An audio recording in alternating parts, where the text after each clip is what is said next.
I'm going to share my screen here and get a PowerPoint presentation pulled up here that I'll use to introduce an overview of the Going Pro Talent Fund and what's going on with that. And I also want to thank the SEDP for their partnership. They are a great asset for the community, and we are proud to partner up with them and Brent Jones and Justin Horvath, great partners in the community, and we love partnering up with them to present all things good for employers. So I'm going to try to share my screen now.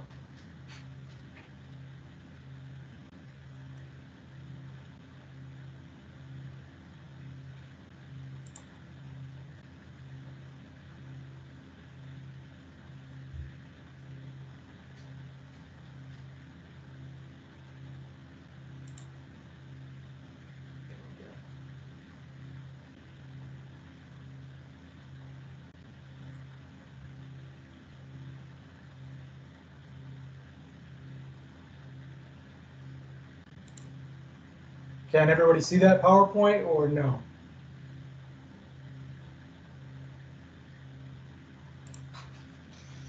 Looks good to me, Ty. Everybody can see that then?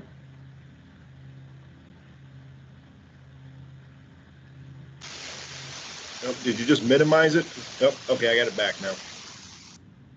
Okay. I'm going to get it started here then. There we go.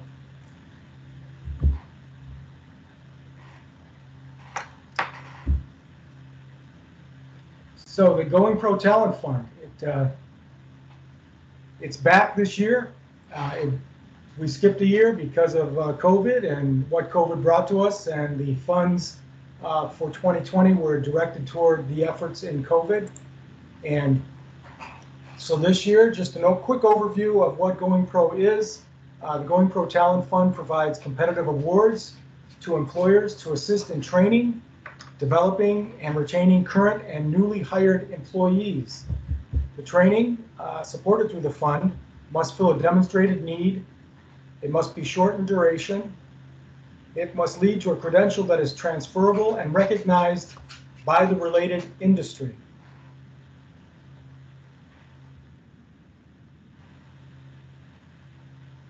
Quick overview of the money available. There's $27 million available this year, which is a nice sum. Really nice number there for everyone to work with. Just some quick brief points that we'll be covering. The training period this year is 1 year. It's 12 months. It begins February 1st, 2021 and goes to January 31st, 2022. That includes a 90-day retention period for on-the-job trainings or OJTs. It addresses the virtual trainings that are allowable. There's no impact on scoring for previous awards, so if you've gotten or received an award in the past, this will not affect that. And how COVID-19 impacts your business, and that'll go into your rationale, an explanation on what effect the COVID had on your business. And this year, there's a human-centered approach. So what benefit did it bring the employee for your company? That's the approach that they're taking this year. So very important to keep that in mind. Eligible employers. So this is for private sector only, no quasi-public private entities, even if they're not-for-profit 501c3s. So that would include county road commissions, municipalities, federally qualified health centers, community mental health authorities, organizations of that nature. Eligible employees, they must be a permanent full-time employee of the employer when the approved training begins. They can't be seasonal or part-time employees. They must work primarily in the state of Michigan. The employer pays all applicable taxes to the state of Michigan for that employee. And remember, they must be 18 years or older. Eligible training providers are Michigan community colleges and universities, as always, private training providers, proprietary schools licensed in the state of Michigan, registered USDOL joint apprenticeship training centers, Vendors providing training in operation of equipment or systems which they were the provider. That would mean like a manufacturer buying a piece of equipment that they need to use in their operations, and the only ones that can do the training on that is the company that sold them that piece of equipment. Employers themselves, employers might have a piece of machinery that they're the only ones that use that piece of machinery. So the only people who are available to train folks on that work for that employer. And then local education agencies, community-based organizations, and intermediate school districts, all eligible. Eligible and ineligible training. Now there's a list that comes with this. There's a few listed of the eligible and the ineligible here, but there is a handout that you'll receive if you move forward with this. Some of the eligible trainings must include an explanation on how the training will improve an employee's skills and develop his or her opportunities for growth and promotion in your organization. And that explanation will actually go in your rationale, which we'll cover in a second. Leadership or supervisory management training must be a part of the overall plan or strategy and must be described in that rationale that we just mentioned. It cannot be a general overview or a seminar or a workshop, so remember it must be a piece of a comprehensive package with several courses or several trainings involved in that.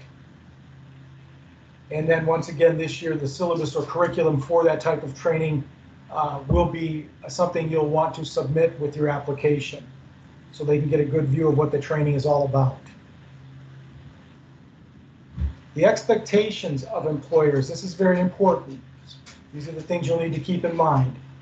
You must have a skill enhancement need for current and new employees. That's what your training would be all about. You must have a physical presence in Michigan, so your company must be located in Michigan. You must be compliant with all federal and state tax obligations. When you do your application, this is something that the state will check on to make sure that you're meeting all your obligations. And you must pay wages equal to or greater than the prevailing wage. Are your wages for that particular position or the positions that you're training for competitive?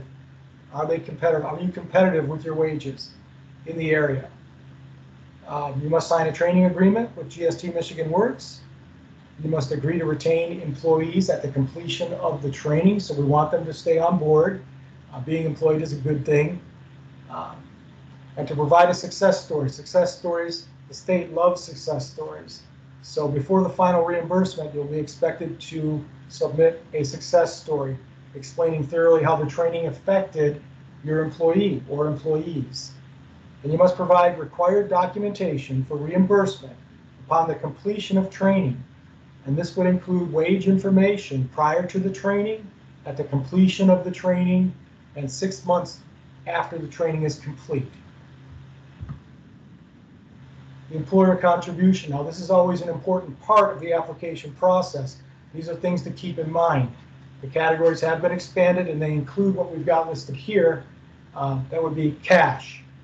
So if you're looking at an overage or an excess in training costs, now the fund maximizes at $1,500 per person in the training unless they're involved in an apprenticeship. But $1,500, let's use that for an example. If the training for that individual costs $2,000, you take the $500 over and above the $1,500 and you use that toward your cash contribution. The wages of employees while in training are also a contribution. The travel costs for employees to get from one location to another, that goes toward your employer contribution. The cost of new equipment or software directly related to training, that goes toward your investment, your skin in the game. That's your employer contribution. Supportive services provided to employees in talent fund training, such as daycare assistance, tuition reimbursement, and additional transportation assistance. All this can be used. Additional excess training costs, overhead administrative costs, lost productivity due to employees attending training. So when they're in training, that lost productivity, you can calculate that out and use that to add to your number, to add to your employer contribution. and the wages of employees who are working to attain their HSD or GED while on the job. That can count toward your employer contribution. So keep all those pieces in mind, and if you have a question about that, please ask. Very important. One of the things that they look for is a 1-to-1 ratio to what you're asking for to what you're contributing. Minimum of 1-to-1. It really helps in the application process. They're looking for how much skin you've got in the game. What kind of investment are you making over and above the grant request that you're asking for from the fund? Employer rationale. This is the most important piece of the application process, if you can believe that. To maximize your points, please take your time when you're writing this rationale.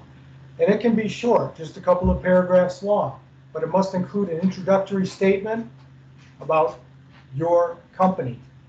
Who are you? What are you all about? What kind of business do you do? Remember your business case. What does this grant represent to you as far as business, the future of your business? What kind of business can you gain from getting this training for you? The training need. Highlight your training need for the individuals that you need trained. Why is it so important for your company to get this training? And then also include COVID-19 impact. How did COVID-19 impact your company this year? What does that look like? Explain what kind of impact that had. It all matters. All those points do matter. So also remember to highlight any past performance you had using previous Going Pro awards. So if you received an award in the past, talk about that. Talk about how it benefited your company and your people, especially your people. How did it help them? What kind of skill sets did they gain from it? What kind of opportunities did it present for them by getting that training? So just keep that in mind as you move forward with that rationale. Very important piece. The online application. Employers can access the online application at michigan.gov/talent fund. If you've created an account last year, you can use the same login information to access this, and your username and password are the same as what you use for the Pure Michigan Talent Connect. Keep that in mind. If you're new to the online application, select Sign Up Today on the left-hand side in a blue box, and you can get signed up. The application period has already started. It started on November 2nd and goes to November 30th. So everything's in play now. Things are getting moving. Companies are working on their applications, so something you'll have to jump on fairly quick to get it completed in time. Please anticipate that the demand of the funds will exceed the supply of the funds. It happens every year. So keep that in mind as you're doing your application and getting it turned in. The awards will be announced in mid-January 2021. So your application process is basically the month of November. In December, the scoring will take place, and that might go into January, and the awards will be announced in mid-January. So I would plan on your training, because of this, to start February 1st, because you will not get reimbursed for any training that takes place before February 1st. Please keep that in mind. Some other application reminders. Businesses may submit an independent application and participate in one industry-led collaborative or an ILC. We'll get into ILCs later. The applications for those don't start until April. We'll have information sessions for that later. But right now we're focused on the independent application. That's pretty much what we're focusing on, because that's all that we're dealing with right now until April of 2021. The Going Pro Talent Fund is not guaranteed funding. It is a competitive application where scoring takes place, and your award will be based on that score and how well you do compared to others. The Going Pro Talent Fund cannot reimburse, once again, for any training that starts before February 1st, 2021. The access to the online application is only available through a Michigan Works agency such as ours, GST Michigan Works. So the next steps. The next steps for you, if you're interested in moving forward, please go to gstmiworks.org/employers/goingpro. Fill out the Going Pro Talent Fund registration. When you register your company, you will receive an email that directs you to the Going Pro Talent Fund employer information video. Please watch this entire video. Very important to give you even more information of what you'll need to know and understand about Going Pro. Next, you will meet with a business solutions professional to complete a fact finding where a determination will be made if the Going Pro Talent Fund is a good fit for your needs. It may or may not. We may have other services to provide you that may serve you better than the Talent Fund. And if it is determined that Going Pro is for you, next you will be directed to the online application and you can get started. That's it for my presentation. There's more information out here at michigan.gov/talentfund or leo-talentfund@michigan.gov, or you can contact us at GST Michigan Works. Our Going Pro key contact and administrator of what we do is Cindy Thornthwaite. She's the Retention Services Manager. Her phone number is right there and her email address. So right now I can open it up to questions. Anybody has any questions? Hey, Ty, it's me, Justin Horvath here. Sorry I jumped on a little bit late. Thank you for this good information. I know a number of companies have utilized this over the last few years to great success. Obviously, I think it's going to be very competitive this year. It's not quite as much money as previous years. Do you have a sense, obviously there's parameters here, but do you have a sense of what's going to make a stronger application than another? What's going to win out over the others? Yeah, I would. The sense I'm getting from the things that I'm hearing, and Cindy can certainly chime in if she wants to, it's really going to be based on what kind of benefit are you bringing to your employees.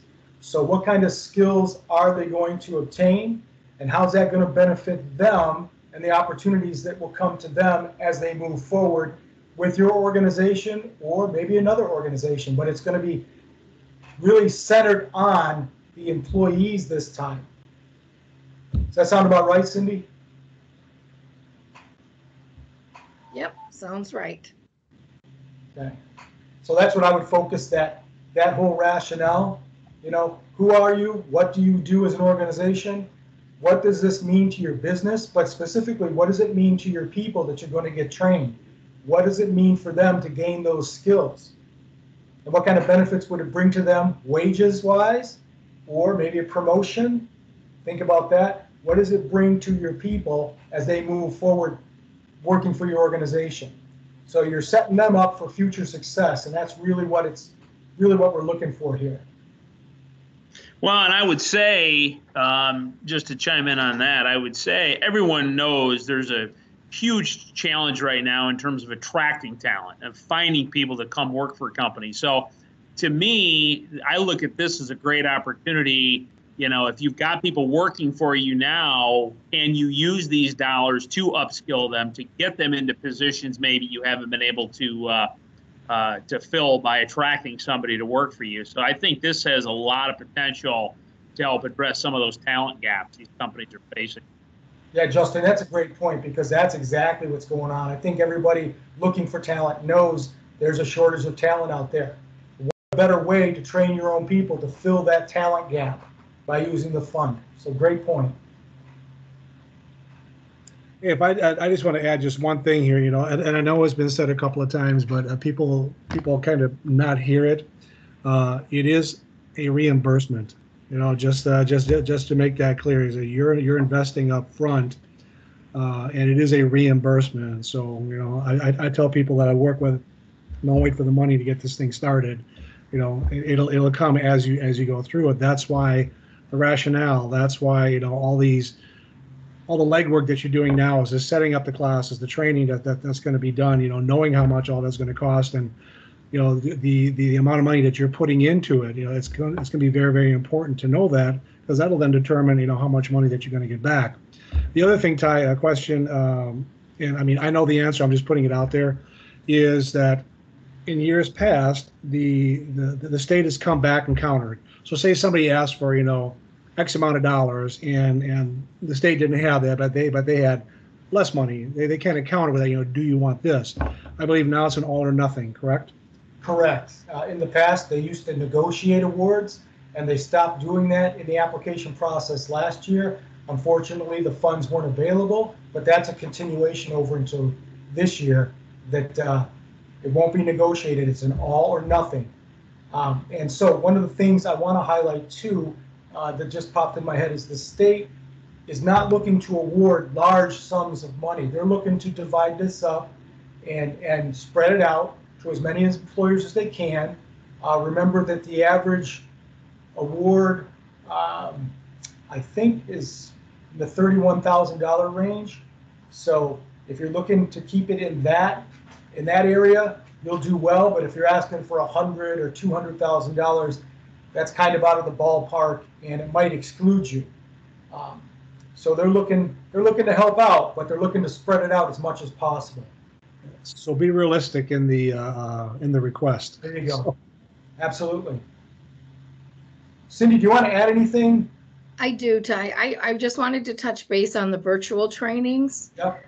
Because they will be allowed this year, but they have to be instructor-led and managed at all times.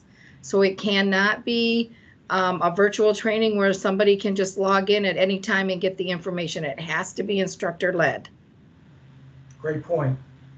Great point. That's really one thing they really focused on every year, is instructor-led training. Good point. Excellent. Thank you, Cindy. Ty, I have a question for you. Is this PowerPoint available? Like, is there a way to put it in the chat box or something? Great question.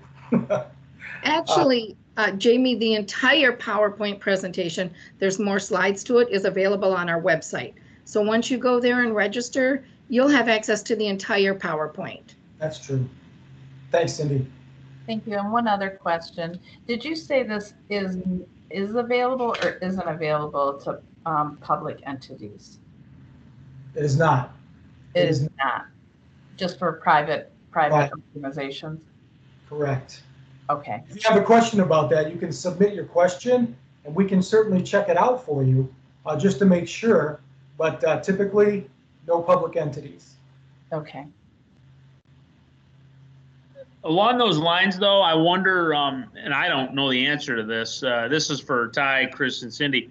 Apart from Going Pro, what are any other programs that are available right now that might help either government, nonprofit, or even business? Are there other pots of money out there that folks could look at? Yes, we certainly have other pots of money that we work from. We do on-the-job trainings, or we call them OJTs. If you're planning on doing hiring, and these are new hires, we can help offset some of that training cost if these folks are eligible. We would just quickly do an interview with them to see if they were eligible, and we can offset some of that training cost with an OJT. Also, if you've got employees that are already working with you and you want to exercise maybe another option, we've got incumbent worker training dollars that can help get those folks trained for upskilling or layoff aversion, something that's definitely going to help them avoid a certain scenario. Incumbent worker training, typically the idea is they need to upskill, or you're going to have to lay them off and find somebody who has the skill or say the certification you need for them to do that job, something to that nature. So we've got both of those. To keep those in mind, we work from both of those pots of money. And who's eligible for those, Ty? Not public, or not public. Not public, but for like incumbent worker training, you have had to have worked for a company 6 months minimum or longer. So thus the word incumbent worker training. And OJTs, if they're a new hire, they just have to check into Michigan Works and just go through a quick, brief interview, 15 minutes, to see if they're eligible for an OJT, and if they are. And typically, most people are. It's very rare that someone's not, but we just have to go through the process of making them eligible, and then we can move forward. I do see some chatter here about nonprofits. It sounds like some nonprofits are eligible. How's that defined? Cindy, you want to take that one?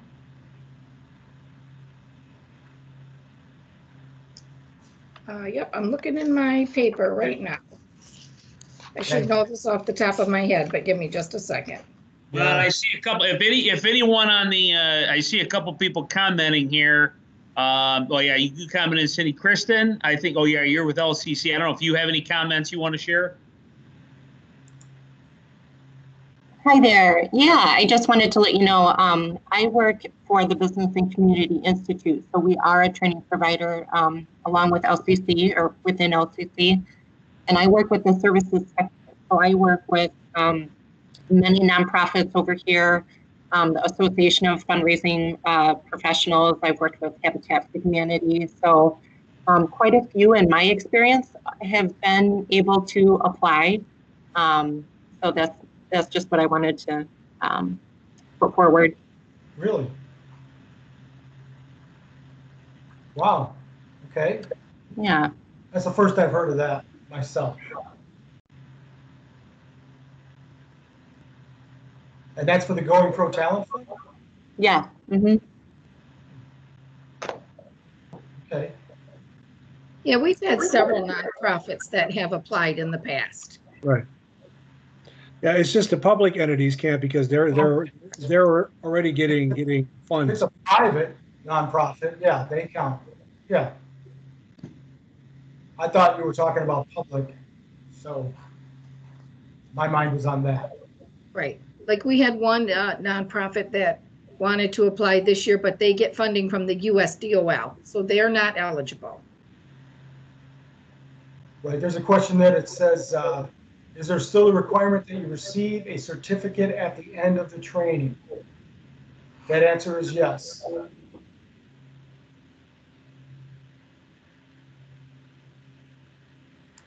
And it has to be industry recognized and transferable, meaning that the employee can take it with them.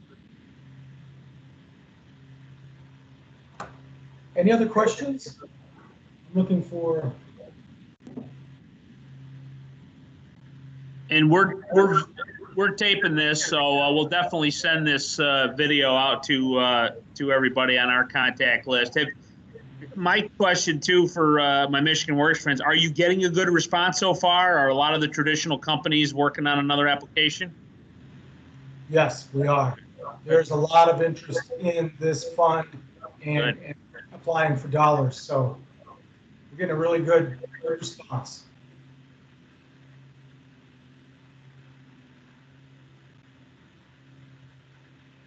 Okay. So thanks everybody for coming.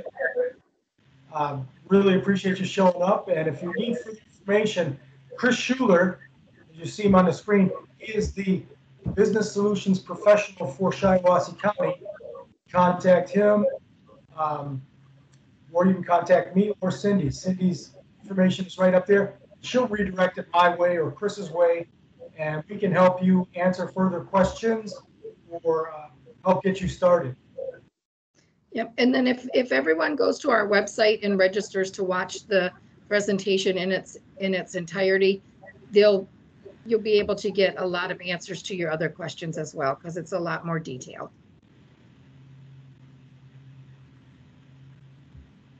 All right. Any other questions? Okay. All right. Thank you for coming, Justin. Anything else you need? No, thank you all for joining, and obviously great program. We want to make sure we get our fair share here in Shiawassee County. So, oh, yep, that's Randy.